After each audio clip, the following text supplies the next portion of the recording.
கர்த்தர் உங்களுக்கு கொடுக்கிற ஒரு மாற்றத்தை வச்சு நீங்க என்ன பண்ணுவீங்கன்னா சாட்சியை சொல்லுவீங்க. எல்லாத்துலயும் ஒரு மாற்றம் வரும். உங்களுடைய சிந்தனையில ஒரு மாற்றம், உடம்புல ஒரு மாற்றம், வீட்டில் ஒரு மாற்றம், வருமானத்துல ஒரு மாற்றம், குணத்துல ஒரு மாற்றம், எல்லா பக்கம் என்ன பண்ணுவோம்னா அப்படியே மாறும் மாறும். ஹல்லேலூயா.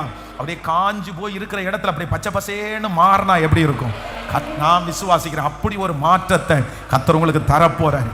ஜெபிக்கலாமா இந்த காரியத்திற்காக? ஆண்டவரே, நீர் என்னை சாட்சியாய் நிறுத்துவீர், எனக்கு ஒரு மாற்றத்தை கொடுத்து, எனக்கு ஒரு மாற்றத்தை கொடுத்து.